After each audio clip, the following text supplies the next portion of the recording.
चंडिका देवी को नमस्कार है। मार्कंडेय जी ने कहा, पितामह, जो इस संसार में परम गोपनीय तथा मनुष्यों की सब प्रकार से रक्षा करने वाला है और अब तक आपने दूसरे किसी के सामने प्रकट नहीं किया हो, ऐसा कोई साधन मुझे बताइए।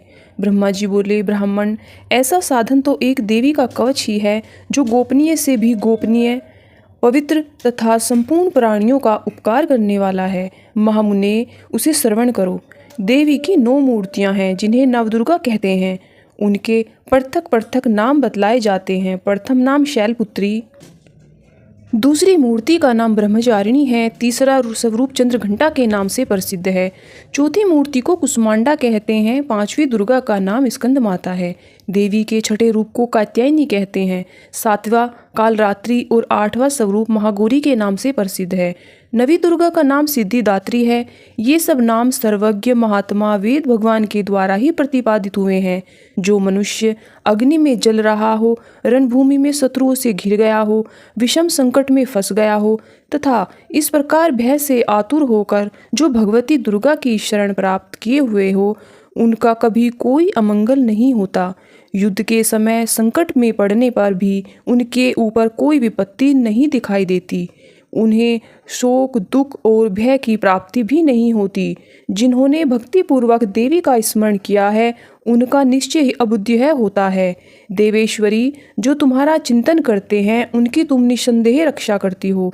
चामुंडा देवी प्रेत पर आरूढ़ होती है, वाराही भैंसे पर सवारी करती हैं, इंद्री का वाहन ऐरावत हाथी है, वैष्णवी देवी गरुड़ पर आसन जमाती है, माहेश्वरी वृषभ पर आरूढ़ होती हैं, कुमारी का वाहन मयूर है। भगवान विष्णु की प्रियतमा लक्ष्मी देवी कमल के आसन पर विराजमान है और हाथों में कमल धारण किए हुए हैं। वृष पर आरूढ़ ईश्वरी देवी ने श्वेत रूप धारण कर रखा है। ब्राह्मी देवी हंस पर बैठी हुई है और सब प्रकार के आभूषणों से विभूषित हैं। इस प्रकार ये सभी माताएं सब प्रकार की योग शक्तियों से संपन्न हैं। इनके सिवा और भी बहुत सी देवियां हैं जो अनेक प्रकार के आभूषणों की शोभा से युक्त तथा नाना प्रकार के रत्नों से सुशोभित हैं। ये संपूर्ण देवियां क्रोध में भरी हुई हैं और भक्तों की रक्षा के लिए रथ पर बैठी दिखाई देती हैं। ये शंख, चक्र, गदा, शक्ति, हल और मूसल, खेटक और तोमर, परशु तथा पास, कुंत और त्रिशूल एवं उत्तम शांग, धनुष आदि अस्त्र शस्त्र अपने हाथों में धारण करती हैं। दैत्यों के शरीर का नाश करना, भक्तों को अभयदान देना और देवताओं का कल्याण करना, यही उनके शस्त्र धारण का उद्देश्य है। कवच आरंभ करने से पहले इस प्रकार प्रार्थना करनी चाहिए। महान रौद्र रूप, अत्यंत घोर पराक्रम, महान बल और महान उत्साह वाली देवी, तुम महान भय का नाश करने वाली हो, तुम्हें नमस्कार है। तुम्हारी ओर देखना भी कठिन है। शत्रुओं का भय बढ़ाने वाली जगदम्बिके, मेरी रक्षा करो।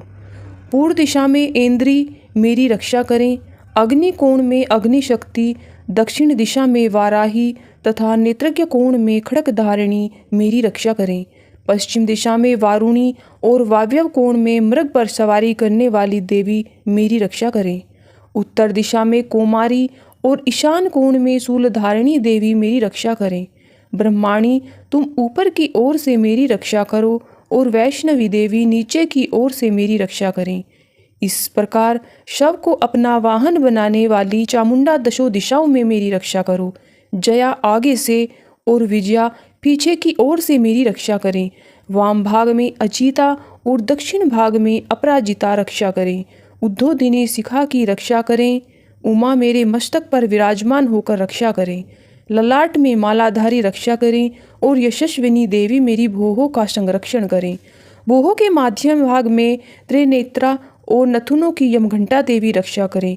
दोनों नेत्रों के मध्य भाग में शंखिनी और कानों में द्वारवासिनी रक्षा करें।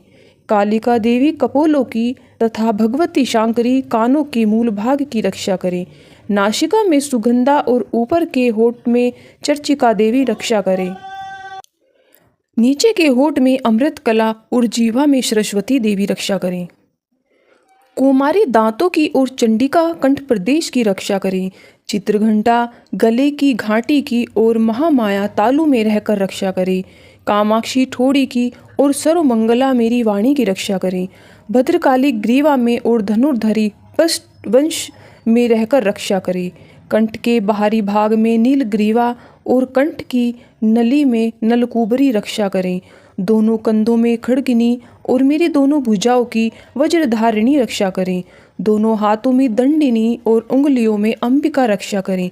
सुलेश्वरी नखों की रक्षा करें। कुलेश्वरी कुक्षी में रहकर मेरी रक्षा करें।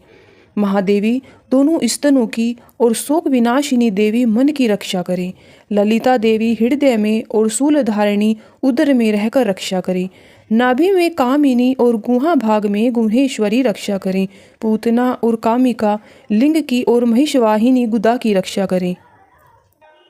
भगवती कटी भाग में और विंध्यवासिनी घुटनों की रक्षा करें। संपूर्ण कामनाओं को देने वाली महाबला देवी दोनों पिंडलियों की रक्षा करें। नारसिंही दोनों घुट्टियों की और तेजस्वी देवी दोनों चरणों के पृष्ठभाग की रक्षा करें। श्रीदेवी पैरों की उंगलियों में और तलवासिनी पैरों के तलवों में रहकर रक्षा करें। अपनी डाढ़ों के कारण भयंकर दिखाई देने वाली दृष्टक्राली देवी नखों की और उर्ध्वकेशिनी देवी केशों की रक्षा करे। रोमावलियों के छिद्रों में कोबेरी और त्वचा की वागीश्वरी देवी रक्षा करें। पार्वती देवी रक्त मज्जा वसा मांस हड्डी और मेद की रक्षा करें। आंतों की काल रात्रि और पित्त की मुकुटेश्वरी रक्षा करें। मूलाधार आदि कमल कोशों में पद्मावती देवी और कप में चूड़ामणि देवी स्थित होकर रक्षा करें। नख के तेज की ज्वालामुखी रक्षा करें, जिसका किसी भी अस्त्र से भेदन नहीं हो सकता। वह अभेदा देवी शरीर की समस्त संधियों में रहकर रक्षा करे। ब्रह्माणी आप मेरे वीर्य की रक्षा करें। छत्रेश्वरी छाया की तथा धर्मधारिणी देवी मेरे अहंकार मन और बुद्धि की रक्षा करें। हाथ में वज्र धारण करने वाली वज्रहस्ता देवी मेरे प्राण अपान व्यान उदान और समान वायु की रक्षा करें। कल्याण से शोभित होने वाली भगवती कल्याण शोभना मेरे प्राण की रक्षा करें। रस रूप गंध शब्द और स्पर्श इन विषयों का अनुभव करते समय योगिनी देवी रक्षा करे और सत्वगुण रजोगुण और तमोगुण की रक्षा सदा नारायणी देवी करें। वाराही आयु की रक्षा करें।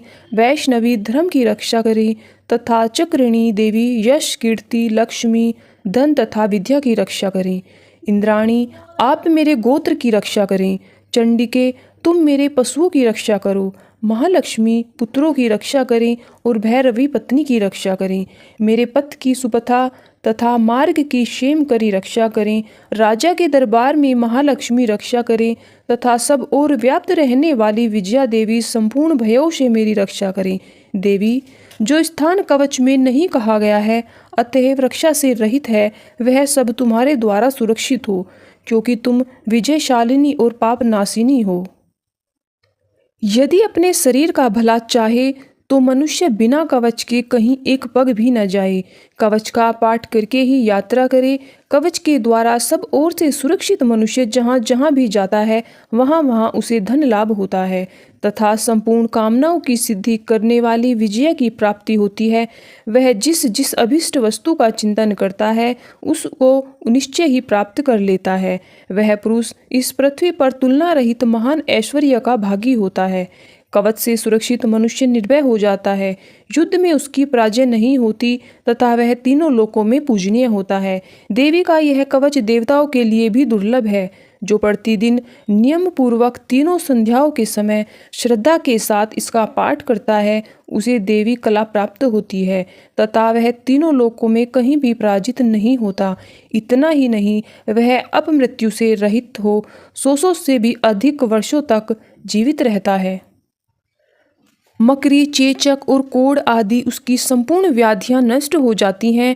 कनेर भांग अफीम धतूरे आदि का स्थावर विष सांप और बिच्छू आदि के काटने से चढ़ा हुआ जंगम विष तथा अहिफेन और तेल के संयोग आदि से बनने वाला कृत्रिम विष, ये सभी प्रकार के विष दूर हो जाते हैं, उनका कोई असर नहीं होता।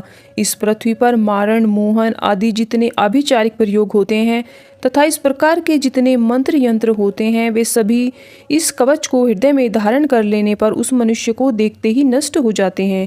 यही नहीं, पृथ्वी पर विचरने वाले ग्राम देवता, आकाशचारी देव विशेष, जल के संबंध से प्रकट होने वाले, उपदेश मात्र से सिद्ध होने वाले निम्न कोटि के देवता, अपने जन्म के साथ प्रकट होने वाले देवता, कुल देवता, माला, डाकिनी, शाकिनी, अंतरिक्ष में विचरने वाली अत्यंत बलवती भयानक डाकिनियाँ, ग्रह, भूत, पिशाच, यक्ष, गंधर्व, राक्षस, ब्रह्म राक्षस, बेताल, कुसुमांड और भैरव आदि अनिष्टकारक देवता भी हृदय में धारण किए कवच किए रहने वाले मनुष्य पर देखते ही भाग जाते हैं। कवचधारी पुरुष को राजा से सम्मान वृद्धि प्राप्त होती है।